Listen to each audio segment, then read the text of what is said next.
Ei, boa noite. Nós somos alunos da FAESA, somos da turma de Contábeis e ADM e hoje nós estamos com um projeto novo, né?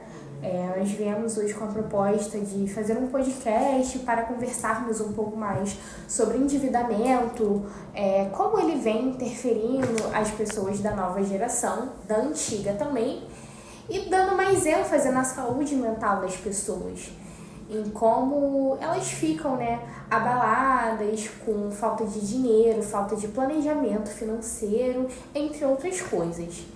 Eu estou aqui hoje com os meus colegas Felipe. Boa noite. Com a minha colega Deisiane. Prazer, gente, boa noite. E hoje nós vamos conversar um pouquinho sobre...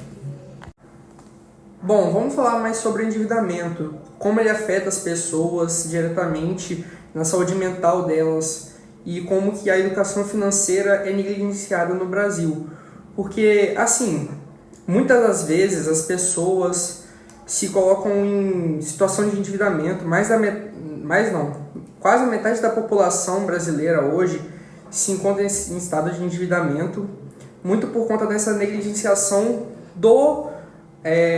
sobre aprender sobre a educação financeira, como se não fosse algo tão importante, como se, eu só quero pegar meu dinheiro e gastar, e viver. E, bom, eu acho que, a partir disso, a educação financeira deveria ser tratada desde o início nas escolas e, sim, também acho. No geral. Assim. Exatamente, Felipe. Pelo menos, no nosso país, a gente não tem a cultura de ter acesso, a pessoas querendo ensinar a gente sobre educação financeira. Infelizmente, isso não é uma coisa básica no Brasil. Em outros países eu não sei, mas no Brasil não é uma coisa básica, algo que a gente aprende no ensino fundamental, coisas do tipo. Eu acho que deveria ser inserido, sabe? Realmente. Para as crianças gastarem, saberem administrar o seu dinheiro, até mesmo o dinheiro da merenda. Gente, quantas vezes minha mãe me deu R$20 na escola, R$20 em 2005, 2005 não, hein? Caraca, 2005. Pegando a minha idade. Mas em 2015 eu gastava feito água. Entendeu? Sim. Eu não me controlava, não pensava se poderia ter outros dias ou não. A gente só quer gastar. Mas eu acho mesmo que hoje em dia o que mais pega são os jovens adultos e os adultos. Né? Até porque, como você falou, isso é algo meio que já vem enraizado da gente, por já nascer, às vezes crescer. É de família, a gente Sim. vê a nossa família não sabendo administrar o dinheiro e a gente acha vê que é aquele normal. seu tio gastando um monte. Exatamente. Porque quer ter aquela coisa, quer ter aquele sentimento de pertencimento. Muitas vezes as pessoas, elas estão machucadas com alguma coisa emocional e quer descontar em compras. Ou às vezes não aceita a própria realidade, né, amiga? Exatamente. Não aceita que é uma pessoa que vem de uma realidade mais humilde, às vezes quer ter uma calça de marca, uma roupa de marca, mas ela não consegue enxergar que aquela não é a realidade dela. Exatamente. Muitas pessoas aí com salário mínimo, quantas meninas eu já trabalhei com salário mínimo e gastavam o salário todo na Zara, que é um tipo de grife.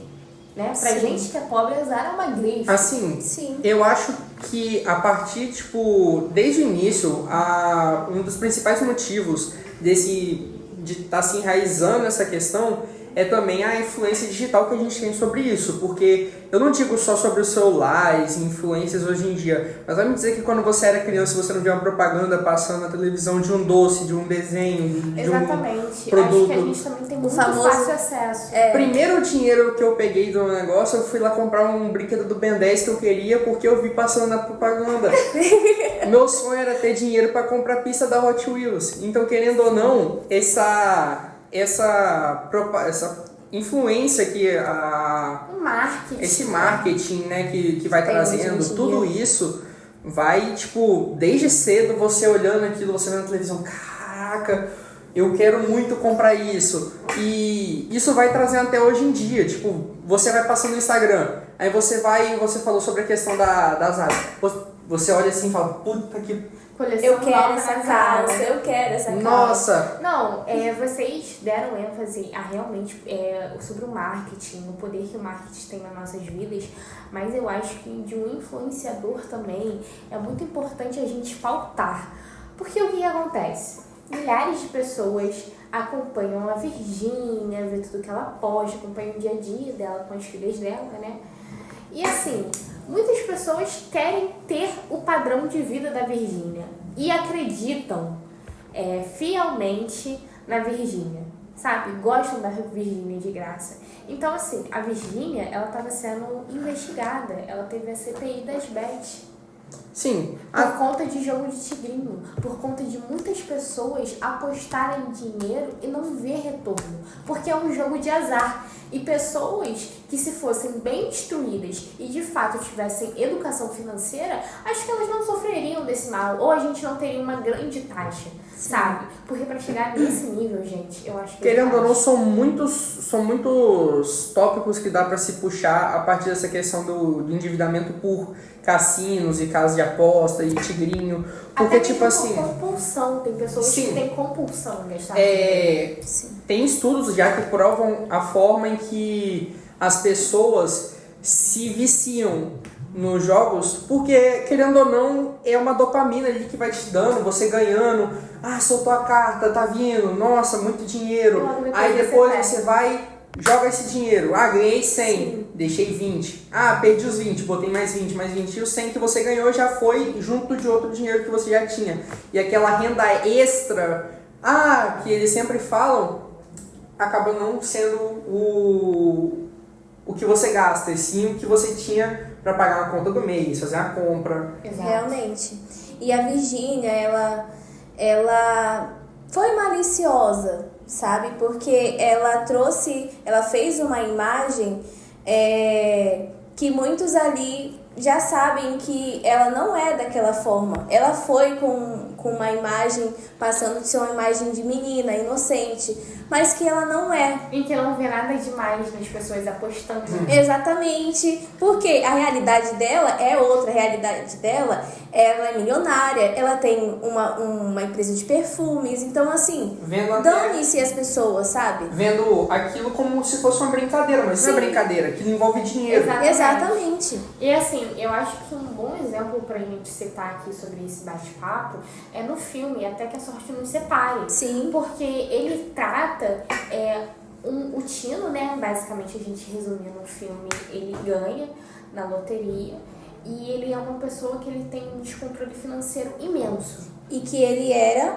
uma pessoa... E ele não tem educação financeira, ele é uma pessoa que veio de uma realidade muito humilde, então ele quer tudo o tempo todo e acha que as coisas são assim. E ele acha que, assim, não tem maldade nenhuma, né?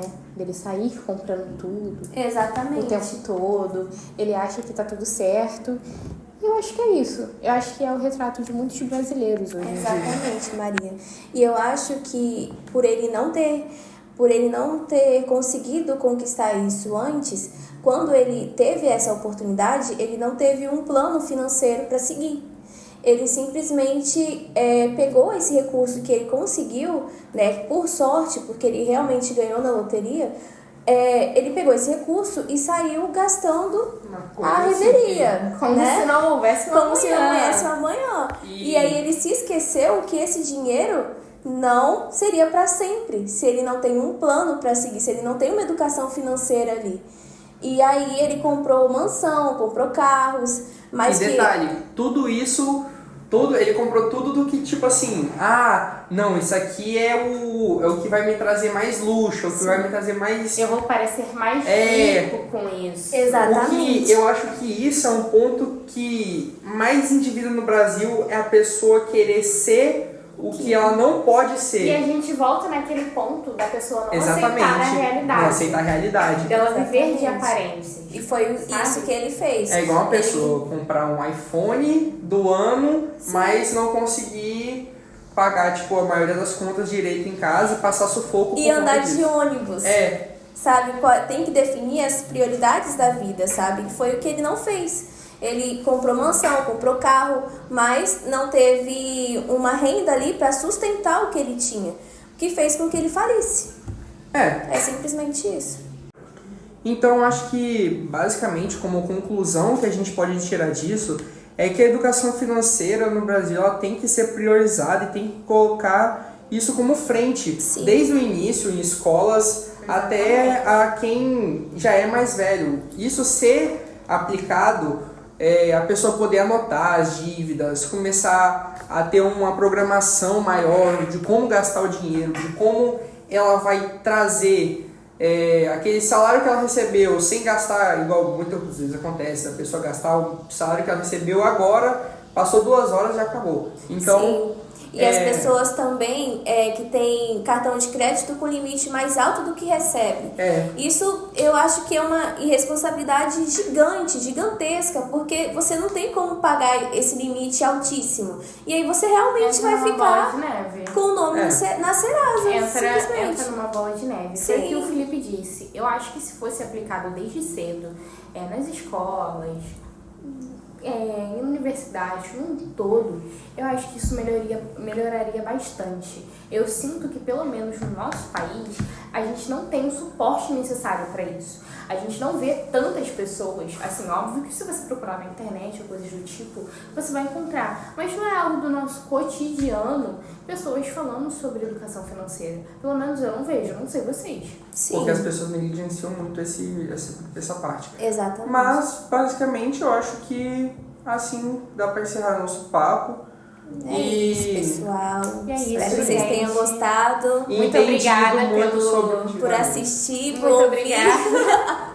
Muito obrigada, galera, os meus colegas de trabalho também. E é isso. aí. Até a próxima.